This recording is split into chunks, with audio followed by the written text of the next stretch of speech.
আসসালামু আলাইকুম। 18 বাংলা সংবাদে সবাইকে স্বাগত জানাচ্ছি। নাজেদ শাহরিন। শুরুতেই বিআরবি কেবল সংবাদ শিরোনাম। নির্বাচনের প্রস্তুতি নিতে মাঠ প্রশাসনকে নির্দেশ প্রধান উপদেষ্টার। স্ট্রাইকিং ফোর্স হিসেবে থাকবে 60,000 সেনা সদস্য। প্রশিক্ষণ দেওয়া হবে 1.5 লাখ পুলিশকে। সমন্বয়কদের চাঁদাবাজির ঘটনায় শঙ্কিত মির্জা ফখরুল। গণঅভ্যুত্থানের প্ল্যাটফর্মকে কলুষিত করার চেষ্টা হচ্ছে নাহিদ ইসলাম। চাঁদাবাজ যে দলেরই হোক, ছাড় নয় স্বরাষ্ট্র উপদেষ্টা। জুলাই সনদের খসড়া রাজনৈতিক দলগুলোর কাছে পাঠানো হয়েছে, জানালেন আলী রিয়াজ। 20টি বিষয়ের মধ্যে 12টিতে ঐক্যমত্য, 4 ইস্যুতে ওয়াকআউটের পর আবার অধিবেশনে বিএনপি। মাইলস্টোন স্কুলে যুদ্ধ বিমান বিধ্বস্তের ঘটনা তদন্তে শিগগিরই ঢাকায় আসবে চীনা প্রতিনিধি দল। জীবন মৃত্যুর সন্দেহে 3 জন, নিহতের সংখ্যা বেড়ে 34।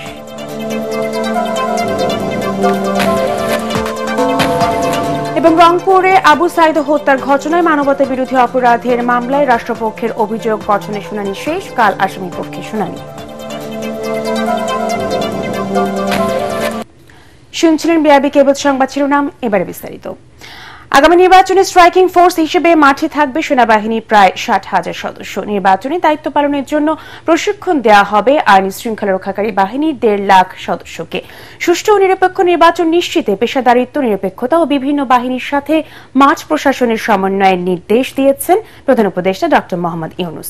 নির্বাচনকে সামনে রেখে আইন শৃঙ্খলা পরিস্থিতি ও আইন প্রয়োগকারী সংস্থাগুলোর প্রস্তুতি নিয়ে আজ বৈঠক শেষে ব্রিফিংয়ে এসব তথ্য জানিয়েছেন প্রধান উপদেষ্টার প্রেস সচিব শফিকুল আলম। বিস্তারিত ইয়াসিন রানা রিপোর্টে। আসছে ফেব্রুয়ারিতে ত্রয়োদশ জাতীয় সংসদ নির্বাচনকে সামনে রেখে দেশের আইন শৃঙ্খলা পরিস্থিতি ও আইন প্রয়োগকারী সংস্থাগুলোর প্রস্তুতি নিয়ে সব বাহিনীর সাথে বৈঠক করেন প্রধান উপদেষ্টা ডক্টর মোহাম্মদ ইউনূস।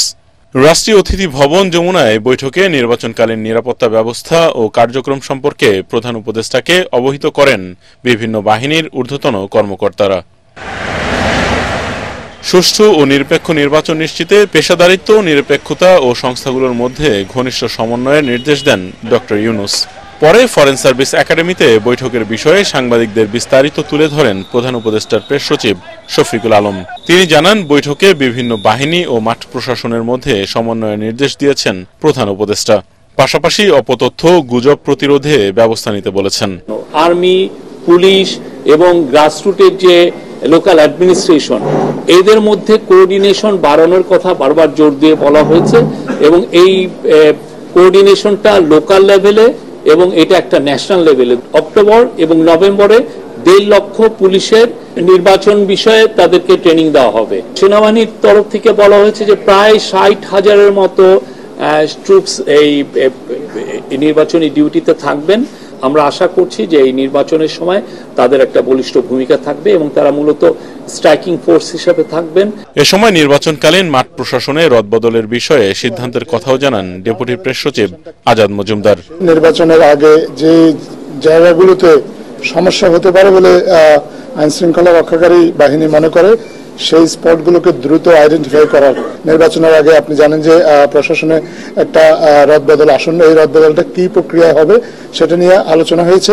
এদিন প্রধান উপদেষ্টার সঙ্গে সৌজন্য দেখা করেছেন মার্কিন দূতাবাসের chargé d' affaires Tracy Ann Jacobson.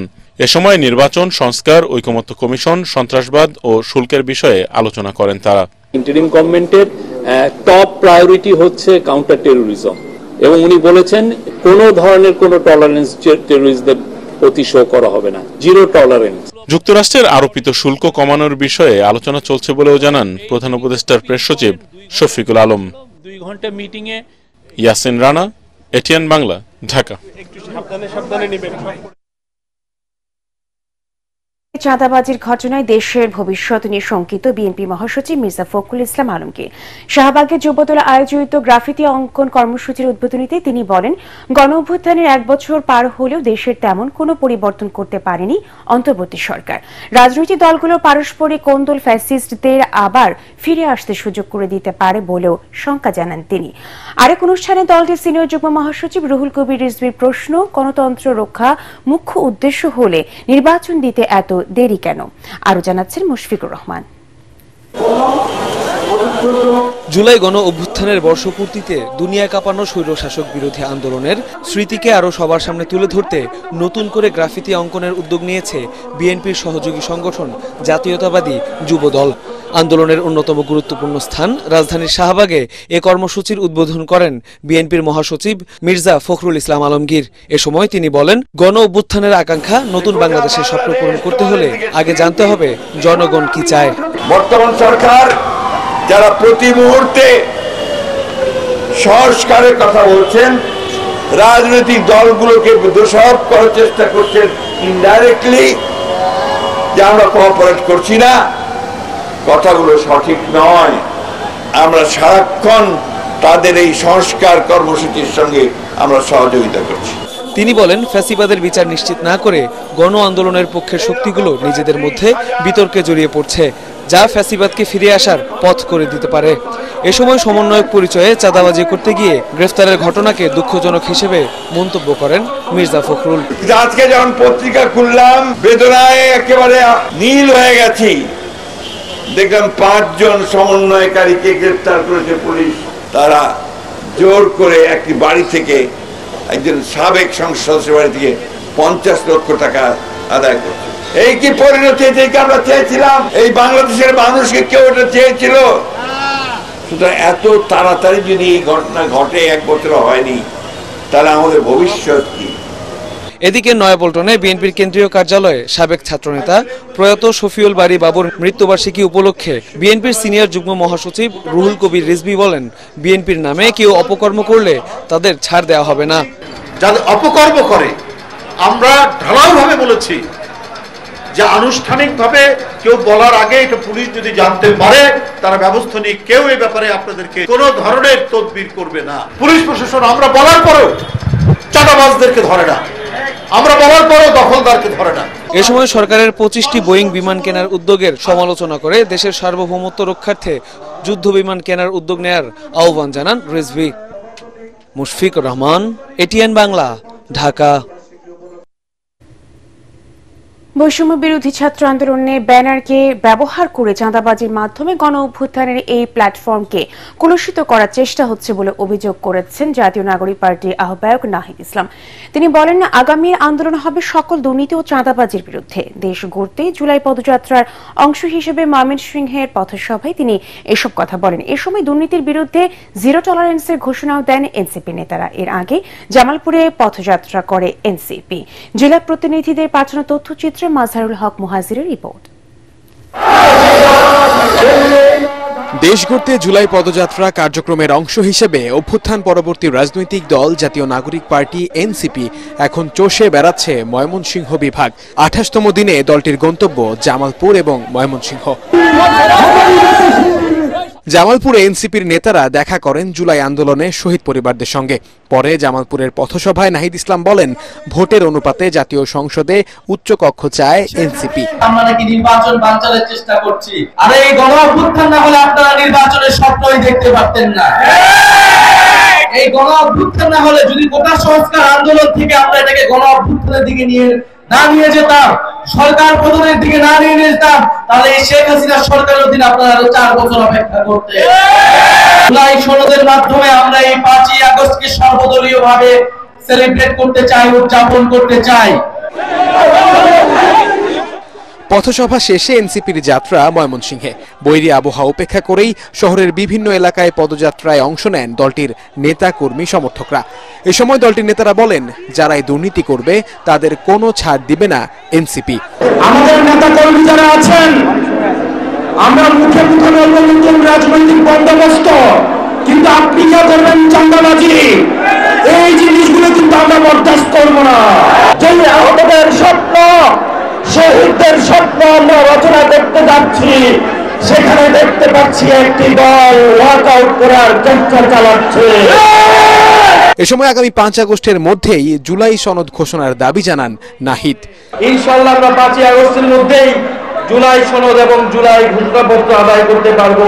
চাঁদাবাজির বিরুদ্ধে সামাজিক আন্দোলন গড়ে তোলার আহ্বানও জানান তিনি।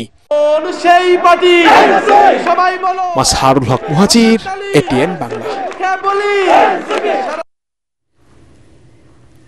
চাঁদাবাজ যে দলেরই হোক তাদের বিরুদ্ধে কঠোর ব্যবস্থা নেওয়া হবে বলে জানিয়েছেন স্বরাষ্ট্র উপদেষ্টা মোহাম্মদ জাহাঙ্গীর আলম চৌধুরী।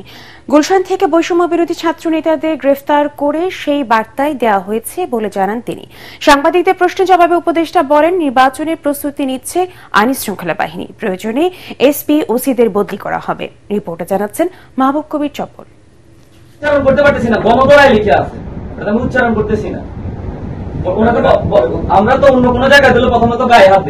প্রবাদ আছে, চোরের 10 দিন, গেরস্তের 1 দিন।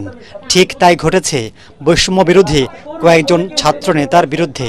বিভিন্ন জায়গায় চাঁদাবাজির অভিযোগের পর ধরা খায় আওয়ামী লীগের সাবেক এমপি শাম্মী আহমেদের বাসায় গিয়ে। চাঁদার টাকা গুনে নেয়ার ঘটনা ভাইরাল হলে শুরু হয় ব্যাপক সমালোচনা।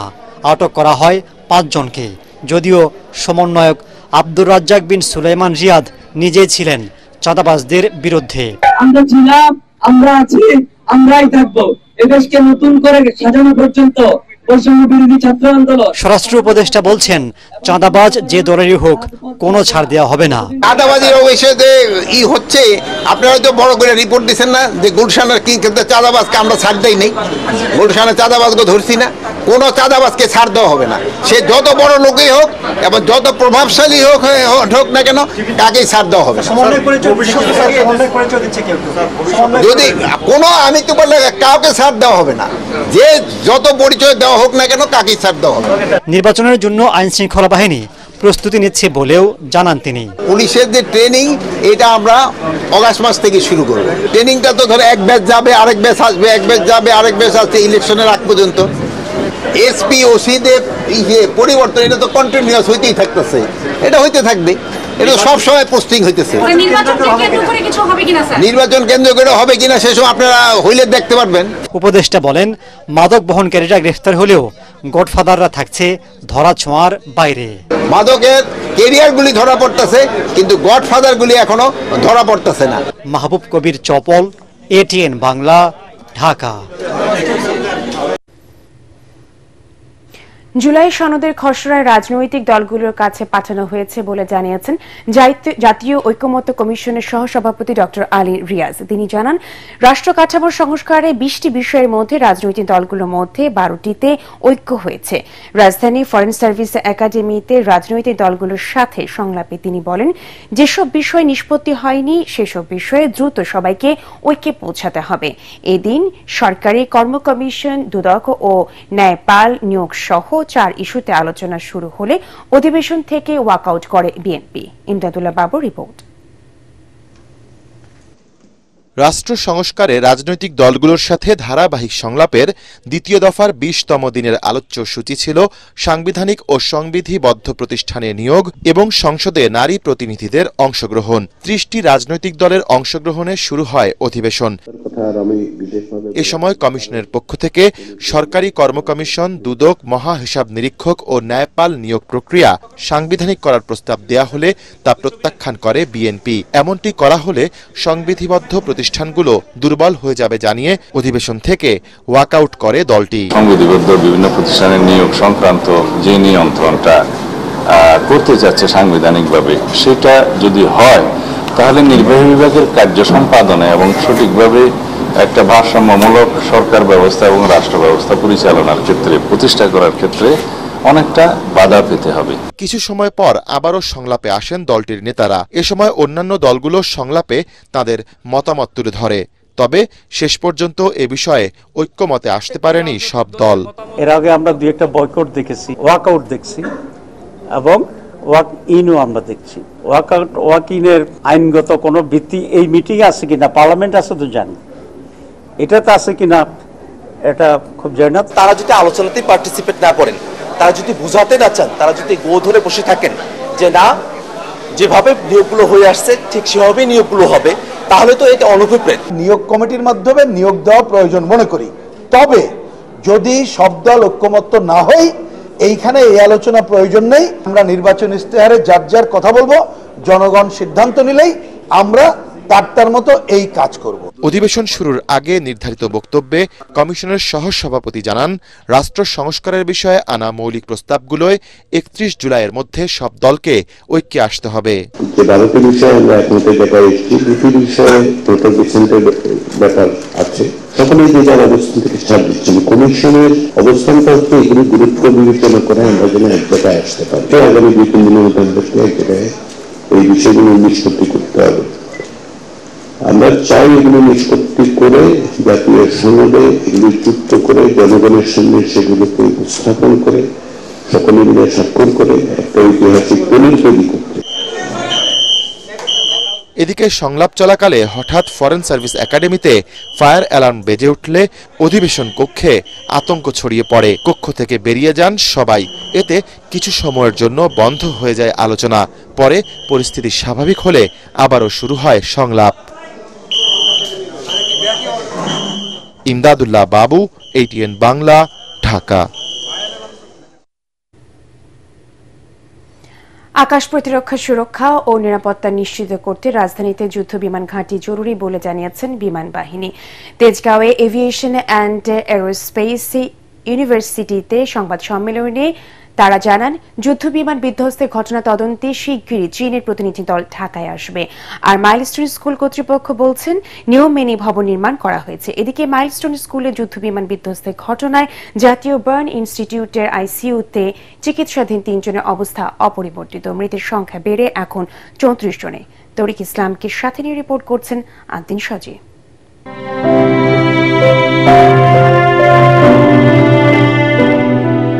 প্রাণ প্রকৃতি যেন এখনো কাঁদছে মাইলস্টোন স্কুলে বিমান বিধ্বস্তের ঘটনায়। এখনো হাসপাতালের পরিবেশটা ভারী এক একটি ফুটফুটে ফুলের বিয়োগে। মর্মান্তিক ওই ঘটনার প্রায় 8 দিন। মৃতের সংখ্যা বেড়েছে দিন যত গেছে। কারো কারো অবস্থার আরও অবনতি হয়েছে। জাতীয় বার্ন ও প্লাস্টিক সার্জারি ইনস্টিটিউটে আশঙ্কাজনক অবস্থায় এখনো চিকিৎসা নিচ্ছেন অন্তত 3 জন। সুস্থ হচ্ছেন বেশ কয়েকজন। বাকি আরো 3টা ক্রিটিক্যাল এবং সিভিয়ার কেস, তাদের অবনতি ঘটে নাই, মানে কোনো অবনতি ঘটে নাই, আগের মতোই আছে। আর ইন্টারমিডিয়েট যে পেশেন্টগুলো ছিল এদের মধ্য থেকে আমরা 3 জনকে বাসায় পাঠানোর মতো অবস্থা হয়েছে।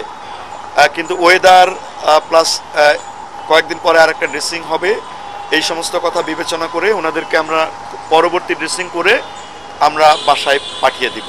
এদিকে এই ঘটনায় স্কুল ভবন নিয়ে ওঠা নানা প্রশ্নের জবাব দিয়েছে মাইলস্টোন কর্তৃপক্ষ।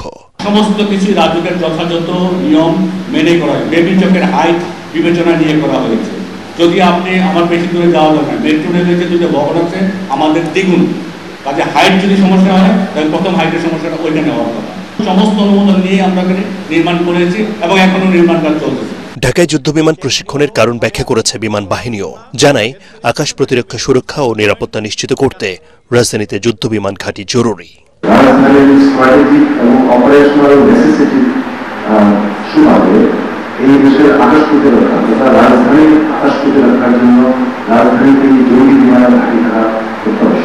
মর্মান্তিক দুর্ঘটনায় সকল নিহত এবং আহতদের সর্বাত্মক সহযোগিতা আমরা করব এবং আমরা এই সহযোগিতার জন্য আমরা যতদিন প্রয়োজন তাদের পাশে থাকব।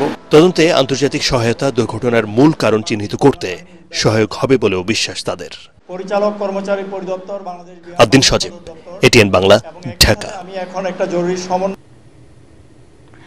গুরুত্বপূর্ণ সংস্কারের মাধ্যমে ঐক্যমতের ভিত্তিতে সুষ্ঠু ও সুন্দরভাবে আগামী নির্বাচন অনুষ্ঠিত হবে বলে প্রত্যাশা ব্যক্ত করেছেন জামায়াতের সেক্রেটারি জেনারেল মিয়া গোলাম পরওয়ার। রাজধানীর মগবাজারে দলীয় কার্যালয়ে দক্ষিণ কোরিয়ার রাষ্ট্রদূত পার্ক ইয়ং শিকের সাথে বৈঠক শেষে এক ব্রিফিংয়ে তিনি একথা বলেন। বৈঠকে তৈরি পোশাক রপ্তানি শুল্ক সংস্কার ও নির্বাচনের ইস্যুতে আলোচনা করেন তারা।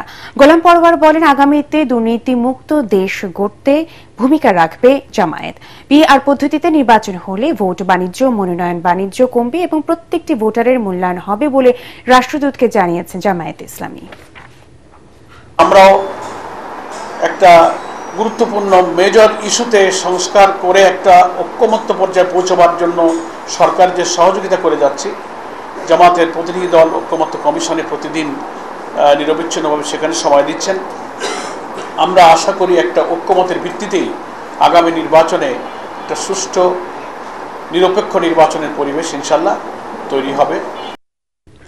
ছাত্র জনতার আন্দোলন দমাতে ব্যস্ত স্বৈরশাসক শেখ হাসিনা জুলাইয়ের শেষ ভাগে এসে বুঝতে পারেন এবার তাকে ক্ষমতা ছাড়তে হবে। শেষ রক্ষা হিসেবে এক নতুন চাল ছিল নাহিদ আসিফ সহ মূল নায়ক 6 ছাত্র সমন্বয়কদের বন্দুকের নলের মুখে আন্দোলন প্রত্যাহারের বিবৃতি আদায় করে তা প্রচার করা, যার নেপথ্যে ছিলেন ওই সময়কার আলোচিত চরিত্র ডিবি হারুন। তবে এসব কিছু যে পরিকল্পিত সাজানো নাটক তা বুঝে যায় ছাত্র জনতা।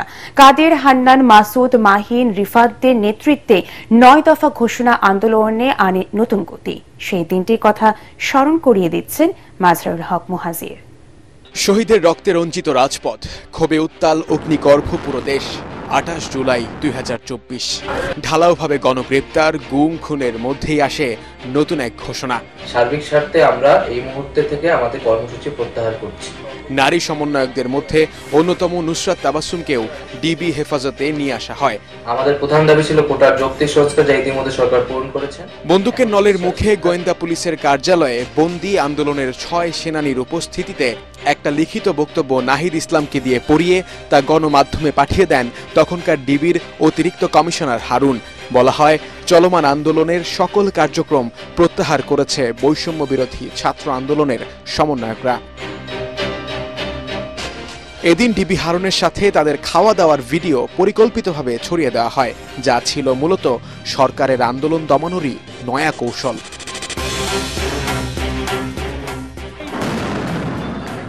কিন্তু এসবের তোয়াক্কা করেনি ছাত্র জনতা। পাবলিক, প্রাইভেট, মাদ্রাসার শিক্ষার্থী সহ সব শ্রেণী পেশার মানুষের ক্ষোভের বহিঃপ্রকাশ হয় রাজপথে। কাদের, রিফাত, মাসুদ, মাহিনরা 9 দফা ঘোষণার মাধ্যমে আন্দোলনকে চূড়ান্ত পরিণতির দিকে নিয়ে যান। এদিন শহীদ পরিবারকে গণভবনে ডেকে এনে আরেক নাটক মঞ্চস্থ করেন শেখ হাসিনা। জোর করে শহীদ আবু সাঈদের পরিবারকে নিয়ে আসা হয় সেখানে। নজিরবিহীন ইন্টারনেট ব্ল্যাকআউটের পর 28 জুলাই তা সচল হয়। আন্দোলনের সবশেষ খবর জানতে সবার নজরেই থাকত প্রিন্ট, ইলেকট্রনিক মিডিয়া ছাড়াও সামাজিক যোগাযোগ মাধ্যমে। শহরের দেয়ালগুলোতে গ্রাফিতি দিয়ে শুরু হয় প্রতিবাদ, স্লোগানে আসে বৈচিত্র্য। শিক্ষার্থীদের আন্দোলন হয়ে ওঠে গণমানুষের আন্দোলনে। এর মধ্য দিয়েই শেখ হাসিনার দুঃশাসনের অবসানের দিকে এগিয়ে যায় বাংলাদেশ। মাজহারুল হক মুহাজির, ATN বাংলা, ঢাকা। জুলাই আন্দোলনের রংপুরে শিক্ষার্থী আবু সাঈদ হত্যার ঘটনায় মানবতা বিরোধী অপরাধের মামলায় অভিযোগ গঠনের শুনানি শেষ করেছে রাষ্ট্রপক্ষ। আগামীকাল আসামি পক্ষের শুনানি ও আদেশের জন্য দিন ঠিক করেছেন আন্তর্জাতিক অপরাধ ট্রাইব্যুনাল। বিচারপতি নজরুল ইসলাম চৌধুরী নেতৃত্বাধীন 3 সদস্যের ট্রাইব্যুনাল এ আদেশ দেন। এছাড়া আশুলিয়ায় হত্যার পর লাশ পোড়ানোর ঘটনায় মানবতা বিরোধী অপরাধের মামলায় অভিযোগ গঠনের শুনানি 7 আগস্ট। রিপোর্টে বিস্তারিত জানাচ্ছেন হুমায়ুন চিস্তি। কোটা বিরোধী আন্দোলনের মধ্যে গত বছরের 16 জুলাই রংপুরে পুলিশের গুলিতে নিহত হন বেগম রোকেয়া বিশ্ববিদ্যালয়ের শিক্ষার্থী আবু সাঈদ। আলোচিত এ হত্যা মামলায় গত 30 জুন অভিযোগ আমলে নেয়ার পাশাপাশি পলাতক 24 আসামির জন্য রাষ্ট্রের খরচে 4 জন আইনজীবী নিয়োগ দেন আন্তর্জাতিক অপরাধ ট্রাইব্যুনাল। বুধবার এ মামলায় গ্রেপ্তার 4 জন সহ 3 মামলায় মোট 17 জনকে ট্রাইব্যুনালে হাজির করা হয়। এদিন অভিযোগ গঠনের শুনানিতে রাষ্ট্রপক্ষের শুনানি শেষ করেন চিফ প্রসিকিউটর তাজুল ইসলাম। আজকে আমাদের পক্ষ থেকে লার্নেড চিফ প্রসিকিউটর মামলার অভিযোগের সমর্থনে আমাদের কতগুলো ডকুমেন্ট আছে, কি ডকুমেন্ট আছে, কতগুলো সাক্ষী আছে, সমস্ত বিস্তারিত বিবরণ তুলে ধরেছেন। একটাই অভিযোগ, এক একজনের অংশগ্রহণ এক এক রকম। কারো কমান্ড রেসপন্সিবিলিটি আছে, কেউ ফ্যাসিলিটেট করেছে, কেউ ওমিশন করেছে, করতে বাধা দিতে পারতেন দেয় নাই, কেউ ডাইরেক্ট অংশগ্রহণ করেছেন। এরকম 4টা পর্যায় এবং আগামীকাল আসামি পক্ষের বক্তব্য শ্রবণের দিন ধার্য হয়েছে। আশা করছি আমরা পলাতক এবং উপস্থিত সকল আসামির বিরুদ্ধে চার্জ হবে। এদিকে আশুলিয়ায় 6 জনকে হত্যার পর লাশ পোড়ানোর ঘটনায় মানবতা বিরোধী অপরাধের মামলায় অভিযোগ গঠনের শুনানির জন্য 7 আগস্ট দিন ঠিক করেন ট্রাইব্যুনাল। পলাতক 8 আসামির জন্য ট্রাইব্যুনালের খরচে 2 জন আইনজীবী নিয়োগ দেওয়া হয়। 8 জন পলাতক আসামির জন্য 2 জন স্টেট ডিফেন্স নিয়োগ করা হবে। অনারেবল ট্রাইব্যুনাল স্টেট ডিফেন্স নিয়োগ করবেন এবং চার্জের জন্য দিন ধার্য। এছাড়া জুলাই আন্দোলনে লক্ষ্মীপুরে শিক্ষার্থী সহ 5 জনকে হত্যার ঘটনায় মানবতা বিরোধী অপরাধের মামলায় 3 জনকে গ্রেফতার দেখিয়ে কারাগারে পাঠিয়েছে ট্রাইব্যুনাল। একই সাথে 22 আগস্টের মধ্যে এ মামলার তদন্ত প্রতিবেদন জমা দেওয়ার নির্দেশ দেন আদালত। হুমায়ুন চিস্তি, এটিএন বাংলা, ঢাকা। এবছরের 27 থেকে 30 অক্টোবর রিয়াদে অনুষ্ঠিতব্য ফিউচার ইনভেস্টমেন্ট ইনিশিয়েটিভ এর নবম সংস্করণে অংশগ্রহণের জন্য প্রধান উপদেষ্টা অধ্যাপক মোহাম্মদ ইউনুসকে আমন্ত্রণ জানিয়েছে সৌদি আরব। রাষ্ট্রীয় অতিথি ভবন যমুনায় এক বৈঠকে সৌদি আরবের ক্রাউন প্রিন্স ও প্রধানমন্ত্রী মোহাম্মদ বিন সালমানের পক্ষে আমন্ত্রণপত্রটি প্রধান উপদেষ্টা হাতে তুলে দেন বাংলাদেশে নিযুক্ত সৌদি রাষ্ট্রদূত ডক্টর আব্দুল্লাহ জাফের বিন আবিয়া। 2017 সাল থেকে প্রতি বছর অনুষ্ঠিত হওয়ায় এই আন্তর্জাতিক সম্মেলনে এবারই প্রথমবারের মতো বাংলাদেশ থেকে কোনো সরকার প্রধানকে আমন্ত্রণ জানানো হলো। এছাড়াও বাংলাদেশ সৌদি আরব কূটনৈতিক সম্পর্কে 50 বছর পূর্তিতে সৌদি ক্রাউন প্রিন্সের সম্ভাব্য বাংলাদেশ সফরে আমন্ত্রণ গ্রহণ করার জন্য প্রধান উপদেষ্টা তার প্রতি কৃতজ্ঞতা প্রকাশ করেন। টানা বৃষ্টিতে আবারও তলিয়ে গেছে চট্টগ্রামের নিম্নাঞ্চল। পানি জমে সৃষ্টি হয়েছে জলাবদ্ধতা, বাসা বাড়ি থেকে শুরু করে দোকানপাটে ঢুকে পড়েছে পানি। এতে চরম ভোগান্তিতে পড়েছে নগরবাসী। অন্যদিকে পাহাড় ধসের আশঙ্কায় এর পাদদেশে ঝুঁকিপূর্ণভাবে বসবাসরতদের সরে যেতে করা হচ্ছে মাইকিং। চট্টগ্রাম থেকে আরো জানাচ্ছেন সৈয়দ তামিম মাহমুদ। বৃষ্টি যেখানে অনেকের কাছেই মন ভালো করার উপলক্ষ, সেখানে বন্দরনগরের মানুষের কাছে এ যেন আতঙ্ক আর দুর্ভোগ। নানা প্রকল্প নেওয়া হলেও সমন্বয়ের অভাবে কোনোভাবেই নিরসন হচ্ছে না এই দুর্ভোগ। মৌসুমি বায়ুর প্রভাবে চট্টগ্রামে রোববার রাত থেকেই থেমে থেমে বৃষ্টিতে নগরের বিভিন্ন স্থানে সৃষ্টি হয়েছে জলাবদ্ধতা। দেখা দিয়েছে তীব্র যানজট। সড়কের কোথাও কোথাও জমে হাঁটু থেকে কোমর পরিমাণ পানি। এতে করে দুর্ভোগে পড়ে অভিগামী মানুষ, শিক্ষার্থীরা। টানা বৃষ্টিতে নগরীর জিইসি, বাকলিয়া, কাপাসগোলা, কাতালগঞ্জ, চাঁদগাঁও, চকবাজার, বাদরতলা, সিরাজউদ্দৌলা রোড সহ নিম্নাঞ্চলে সৃষ্টি হয় জলাবদ্ধতা। আর এই সুযোগে বাড়তি ভাড়া নেয় গণপরিবহনও। আমার গাড়ি এতটুকু পানি হবে, এতটুকু পানি।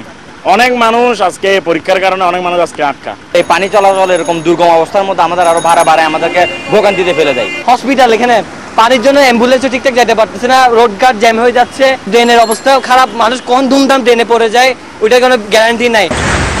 এদিকে পাহাড়ের পাদদেশে ঝুঁকিপূর্ণভাবে বসবাসকারীদের সরিয়ে নিতে মাইকিং করছে সিটি কর্পোরেশন। দুপুরে জলাবদ্ধতা এলাকা পরিদর্শন করেন সিটি মেয়র। এ সময় তিনি জানান, সিডিএ সহ অন্যান্য সংস্থার সাথে সমন্বয় করে জলাবদ্ধতা নিরসনে কাজ চলছে। হিজরাকালটা ইনফ্যাক্ট যে সংস্কার করার একটা প্ল্যান ছিল, ওইভাবে পরিকল্পিতভাবে সে সংস্কারটা হয়নি, যদিও সেটার কাজটা 34 ব্রিগেডের কাজ চলছে, এখনো পরিপূর্ণ এখনো শেষ হয়নি। তো হিজরাকালটা কমপ্লিটলি যদি হয়ে যায় তার একটা রেজাল্ট আমরা দেখতে পাবো। চট্টগ্রাম জুড়ে এমন আবহাওয়া আরও 2-1 দিন থাকতে পারে বলে জানিয়েছে আবহাওয়া অফিস। সৈয়দ তামিম মাহমুদ, এটিএন বাংলা, চট্টগ্রাম। আল রাফা ইসলামী ব্যাংক অর্থ সংবাদ।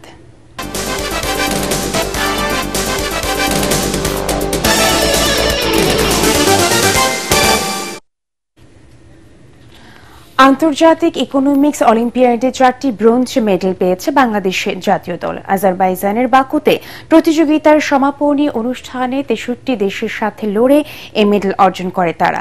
বাংলাদেশ ইকোনমিক্স অলিম্পিয়াডের ব্র্যান্ড অ্যাম্বাসেডর মোহাম্মদ মানসুরুল হক বলেন, এই অর্জন নতুন বাংলাদেশ গড়ার প্রেরণা। Monir Hossain Topu report. We have narrowed the core problems of this round down to 3 core problems. বিশ্বমঞ্চে সক্ষমতার স্বাক্ষর রাখতে আজারবাইজানের বাকুতে আন্তর্জাতিক ইকোনমিক্স অলিম্পিয়াডে অংশ নেয় বাংলাদেশ জাতীয় দল।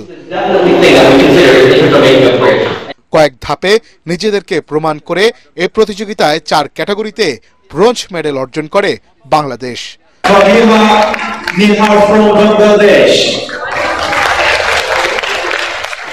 আন্তর্জাতিক ইকোনমিক্স অলিম্পিয়াডে জুরি বোর্ডে বিচারক হিসেবে ছিলেন বাংলাদেশ ইকোনমিক্স অলিম্পিয়াডের ব্র্যান্ড অ্যাম্বাসেডর মোহাম্মদ মানসুরুল হক। বাংলাদেশ 4 ক্যাটাগরিতে ব্রোঞ্জ মেডেল পেয়েছে এবং ইউকে, কানাডা, মেক্সিকো, জাপানের সাথে পাল্লা দিয়ে বাংলাদেশের আজ যে শুভ সূচনা হলো, তাতে বাংলাদেশ আন্তর্জাতিক অঙ্গনে ইকোনমিক্সকে অনেক দূর এগিয়ে নিয়ে যাবে, অনেক ভালো কিছু একটা অবস্থানে যাবে। তিনি বলেন, দেশের অর্থনৈতিক উন্নয়নে আগামীতে ভূমিকা রাখবে তরুণরাই। মনির হোসেন তপু, এটিএন বাংলা। আন্তর্জাতিক সংবাদ।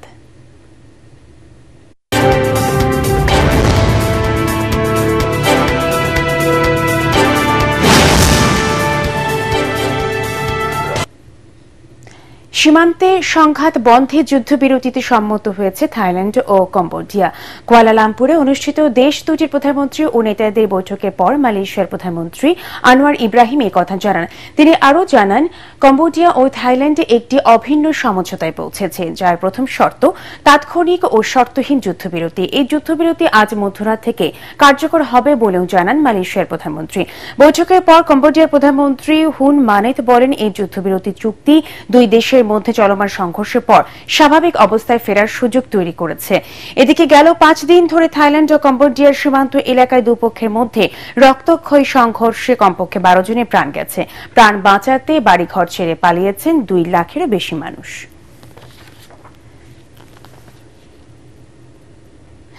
জাতীয় প্রেস ক্লাবে 24-এর গণ অভ্যুত্থানে সাংস্কৃতিক কর্মীদের ভূমিকা শীর্ষক আলোচনার আয়োজন করেছে television reporters association of Bangladesh trap. সংগঠনটির সভাপতি কাদের মনসুরের সভাপতিত্বে অনুষ্ঠানে প্রধান অতিথি ছিলেন প্রেস ক্লাবের সাবেক সভাপতি ও দৈনিক দেশ রূপান্তর সম্পাদক কামাল উদ্দিন সবুজ। এ সময় বিভিন্ন সেক্টরে অসামান্য অবদান রাখায় বিশিষ্টজনদের ট্রাপ মিডিয়া স্টার অ্যাওয়ার্ড 2025 প্রদান করা হয়।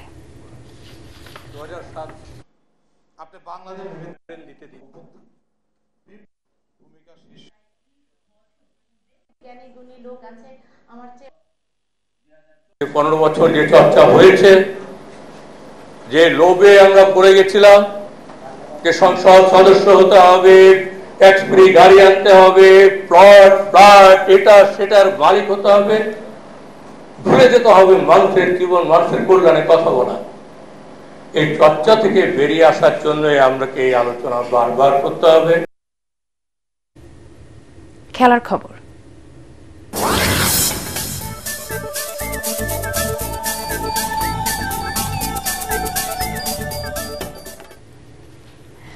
বিশ্বকাপ খেলার জন্য প্রস্তুতি শুরু করেছে বাংলাদেশ জুনিয়র হকি দল। মাওলানা ভাসানী হকি স্টেডিয়ামে 2 কোচ আশিকুজ্জামান ও মশিউর রহমান বিপ্লবের তত্ত্বাবধানে চলছে অনুশীলন। তবে হকির বিশ্ব আসরে খেলার আগে প্রস্তুতি ম্যাচের অভাব বোধ করছেন খেলোয়াড়রা। ফেডারেশনের সাধারণ সম্পাদক জানান, পাকিস্তান ও ইউরোপিয়ান দলের বিপক্ষে প্রস্তুতি ম্যাচ আয়োজনের চেষ্টা করছেন তারা। পরাগ আরমানের রিপোর্ট। ভারতের চেন্নাইয়ে 28 নভেম্বর থেকে 10 ডিসেম্বর পর্যন্ত হবে জুনিয়র বিশ্বকাপ হকি টুর্নামেন্ট। এই টুর্নামেন্টে প্রথমবারের মতো খেলার সুযোগ পেয়েছে বাংলাদেশ। টুর্নামেন্টকে সামনে রেখে প্রস্তুতি শুরু করেছে লাল সবুজের দল। 2 কোচ আশিকুজ্জামান ও মশিউর রহমান বিপ্লবের তত্ত্বাবধানে টার্ফে চলছে অনুশীলন। 24 দলের এই টুর্নামেন্টে বাংলাদেশের গ্রুপে আছে অস্ট্রেলিয়া, ফ্রান্স ও দক্ষিণ কোরিয়া। শক্তিশালী প্রতিপক্ষের বিপক্ষে ভালো খেলার প্রত্যাশা খেলোয়াড়দের। তাদের টিমটা অনেকটাই হার্ড, তবুও আমরা চেষ্টা করবো যে না তাদের সাথে যতটা ফাইট করার জন্য, কারণ আমরা যেহেতু একটা ওয়ার্ল্ড কাপে গেছি তাদের থেকে আমরা কোনো অংশে কম না। সো আমাদের যতটুকু ফাইট করা দরকার আমরা ততটুকুই ফাইট করবো। ওয়ার্ল্ড কাপের স্টেজ তো এটা আপনার নিজেকে রেডি করার জন্য, আপনার নিজে যাচাই বাছাই করার জন্য প্রস্তুতি ম্যাচ অনেক ইম্পর্টেন্ট একটা পার্ট। তো আমরা ফেডারেশন বলছে যে আমাদের প্রস্তুতি ম্যাচ খেলার জন্য দেখতেছে। বিশ্বকাপে ভালো করতে হলে প্রস্তুতি ম্যাচ খেলার গুরুত্ব অনেক। প্রস্তুতি ম্যাচ খেলতে পারলে নিজেদের শক্তিমত্তা এবং দুর্বলতা জেনে সেই মতো পদক্ষেপ নেওয়া সহজ হয়। তাই 2টি বিদেশি দলের বিপক্ষে প্রস্তুতি ম্যাচ আয়োজনের চেষ্টা চলছে বলে জানান ফেডারেশনের সাধারণ সম্পাদক। ইউরোপে একটু সময় লাগে, বাট আমরা আশা করতেছি কি পাকিস্তানের ট্যুরটা আমাদের হয়ে যাবে। মাঝখানে একবার চিন্তা করছিলাম কি আমাদের এখানে 3-4টা টিমকে আমরা ডাকবো, কিন্তু দেখলাম কি ওই টাইট মুহূর্তে বিভিন্ন রকমের যে ঝামেলা হয় বা যেসব আমাদের আয়োজন করা লাগবে ওটা থেকে আমাদের জন্য বাইরে গিয়ে খেলাই আমাদের জন্য বেটার। জুনিয়র হকি বিশ্বকাপ খেলতে যাওয়া বাংলাদেশ দলের দায়িত্ব নিতে আগামী সেপ্টেম্বর মাসে ডাচ কোচ সেইগফ্রেড আইকম্যান ঢাকায় আসবেন বলে জানান সাধারণ সম্পাদক রিয়াজুল হাসান। পরাগ আরমান, এটিএন বাংলা, ঢাকা। 16টি প্রাইভেট বিশ্ববিদ্যালয়ের অংশগ্রহণে শুরু হয়েছে জিয়া আন্তঃ বিশ্ববিদ্যালয় ফুটসাল প্রতিযোগিতা। সকালে হ্যান্ডবল স্টেডিয়ামে টুর্নামেন্টের উদ্বোধন করে বিএনপি ক্রীড়া বিষয়ক সম্পাদক এবং ঢাকা মহানগর উত্তর বিএনপির আহ্বায়ক আমিনুল হক বলেন, ভবিষ্যতে ক্রীড়াঙ্গনে কোনো দলীয় রাজনীতির হস্তক্ষেপ হবে না। এ সময় তিনি উল্লেখ করেন, প্রতিটি জেলা ও বিভাগীয় ক্রীড়া সংস্থায় যেন খেলাধুলার সাথে সম্পৃক্ত লোকদেরই স্থান দেওয়া হয়, সে ব্যাপারে দলের পক্ষ থেকে জেলা প্রশাসকদের বরাবর চিঠি দেবেন তারা। এ সময় উপস্থিত ছিলেন জাতীয় দলের সাবেক ফুটবলার রুম্মন বিন ওয়ালি সাব্বির সহ বিভিন্ন ক্রীড়া সংগঠকরা।